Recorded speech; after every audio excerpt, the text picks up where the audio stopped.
Le crime de Rouletabille, d'après Gaston Leroux. Adaptation, Stéphanie Reynaud et John Mack.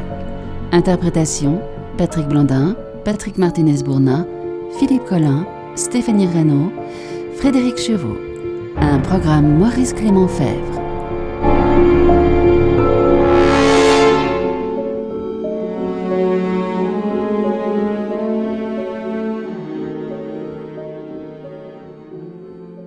Chapitre 1. Réflexion et souvenirs d'un ami.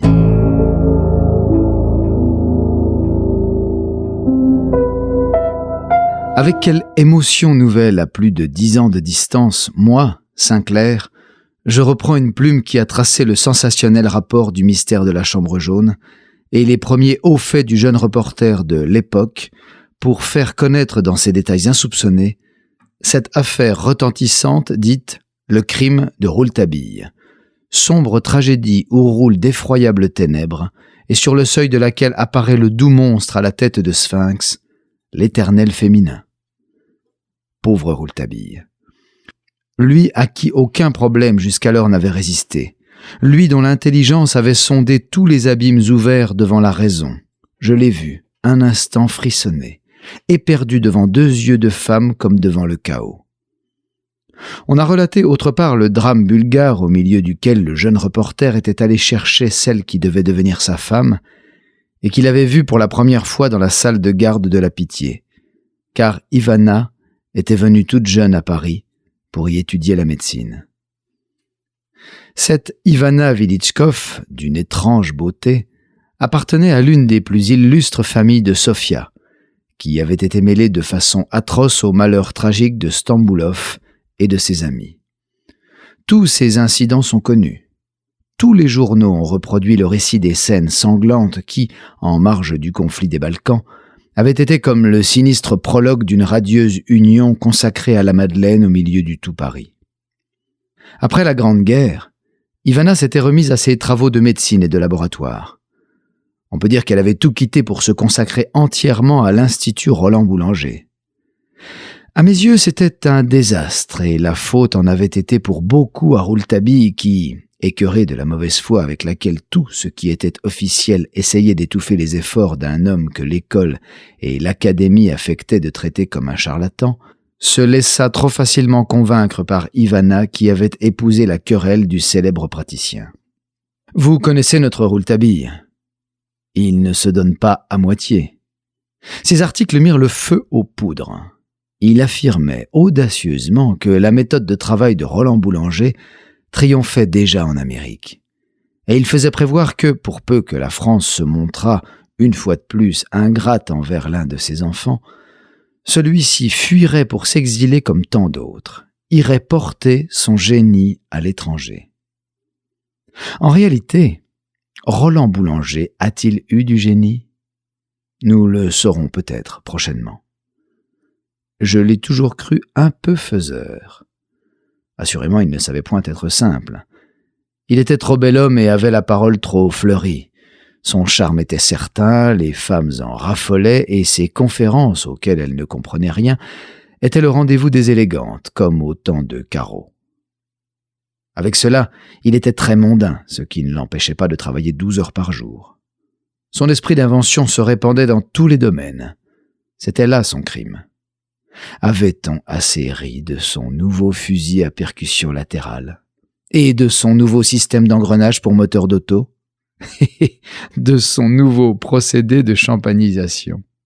Cependant, des sociétés s'étaient formées qui exploitaient ses brevets et qui ne paraissaient point s'être ruinées. Après avoir fait rire, il avait fait rugir. C'était quand il avait eu la prétention sacrilège de revenir sur les travaux de Pasteur en ressuscitant la génération spontanée.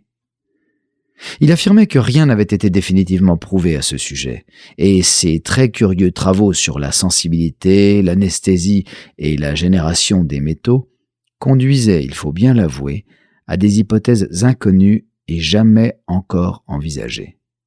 Son dernier effort portait sur le bacille de la tuberculose, et il avait inauguré dans son institut une nouvelle sérum thérapie qui avait été l'objet de tous les espoirs et de toutes les fureurs. La vérité était que les résultats avaient été contradictoires et, de lui-même, il avait suspendu les traitements, répondant aux hurleurs qu'avant la fin de l'année, il aurait tué le bacille de Koch. Ce n'était un secret pour personne que son nouveau système avait pour point de départ le singulier privilège qu'ont les poules, quand on leur inocule la tuberculose humaine, de former des kystes où le microbe persiste fort longtemps sans se généraliser, de sorte que l'altération tuberculeuse reste locale.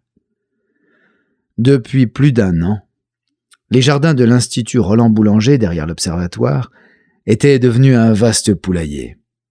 Je savais que Ivana y vivait en fermière le jour et en secrétaire du grand homme une partie de ses nuits. Rouletabille avait ce qui restait. Tant mieux pour lui s'il trouvait la vie rose. Moi, ça ne m'aurait pas plu, bien que je ne doutasse point de l'amour d'Ivana pour son époux, mais je suis d'avis qu'il ne faut pas trop tenter la vertu. Il y a 15 jours que je n'avais vu ni l'un ni l'autre. Nous étions fin juillet quand, en sortant du palais où je pensais bien ne plus retourner qu'après vacation, je me heurtai à Rouletabille. « Mon cher Sinclair, j'allais chez toi. Nous t'emmenons à Deauville. »« À Deauville ? Ivana qui aime tant la vraie campagne, je ne vois pas Ivana à Deauville, elle déteste les snobs. »« Mon cher, elle s'est fait faire des robes. Je ne la reconnais plus. Ce sont les boulangers qui nous emmènent. Ils m'ont chargé de t'inviter et Ivana compte sur toi. »« C'est bien vrai ce mensonge-là ? » ?»« C'est moi qui te prie de venir. Viens. » Quand je rentrai chez moi, je m'affalai devant mon bureau et me prenant la tête dans les mains, je fermai les yeux. Ce n'était pas la figure énigmatique d'Ivana qui m'apparaissait maintenant dans la nuit de mes paupières closes, mais une charmante tête blonde aux yeux d'un bleu céleste, au sourire en fleurs, au front virginal. Cette pureté m'avait séduit sans qu'elle s'en doutât, la chère enfant, par un beau matin de printemps où il y avait du soleil nouveau sur les quais et dans les boîtes des bouquinistes. Elle était accompagnée de sa bonne vieille maman qui lui cherchait je ne sais quel livre de classe dont elle avait besoin pour passer ses examens. Cela avait 17 ans. Cela n'avait jamais quitté les jupes de sa mère. Cela habitait dans le quartier. Cela n'était point pauvre mais honnête. Situation modeste, excellente famille, mœurs irréprochables, un héritage de vertu. Cela ignorait toutes les horreurs de la capitale. J'épousai. Au moins je savais ce que je faisais, moi. J'avais pris mes renseignements. J'avais étudié ma belle petite oie blanche de près pendant des mois. Je n'étais pas allé chercher une fille indomptée dans les Balkans. Et tout de suite, ainsi que je l'avais prévu, je fus tranquillement heureux, comme je le désirais. J'eus grand soin, du reste, d'entourer mon bonheur de toutes les précautions raisonnables. Comme j'étais fort amoureux, je me rendais parfaitement compte qu'il y avait en moi l'étoffe d'un jaloux, d'autant que je n'étais plus de la première jeunesse. Aussi recevais-je chez moi, en dehors de Rouletabille, que de vieux camarades qui ne pouvaient pas me porter ombrage. Eh bien, j'eus la preuve, un beau jour. Je n'ai rien à cacher, hélas, puisque mon infortune n'a été que trop publique. Que ces yeux candides, ce front de vierge, ces boucles d'enfant, cette bouche naïve, toute cette pureté me trompaient. Après cela, on s'étonnera que je ne croie plus à rien. On s'étonnera que je termine tout par des points d'interrogation. Rouletabille, quand tu me pris pour avocat dans cette affaire terrible, tu savais combien mon cœur avait souffert de la trahison d'un être adoré, et que le tien ne trouverait nulle part un plus sensible écho à ta douleur, dans ces moments où tu croyais tout perdu. Chapitre 2.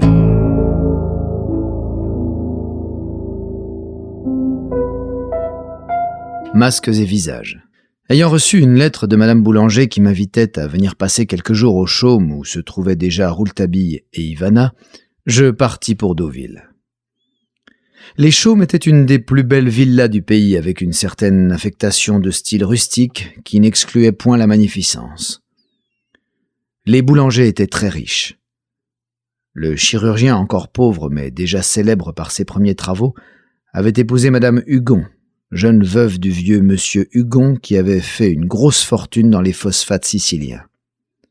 Ce mariage avait permis au praticien de délaisser sa clinique pour se livrer presque exclusivement à ses travaux de laboratoire. Madame Boulanger approchait maintenant de la quarantaine, mais elle montrait encore une grande fraîcheur de visage, et elle n'était point sans une certaine coquetterie un peu sévère et qui allait bien à son genre, si j'ose dire. Quel était donc le genre de Madame Boulanger ? Il consistait surtout dans une austère amabilité, qui n'était certes point dépourvue de charme pour ceux et pour celles que son mari introduisait à son foyer.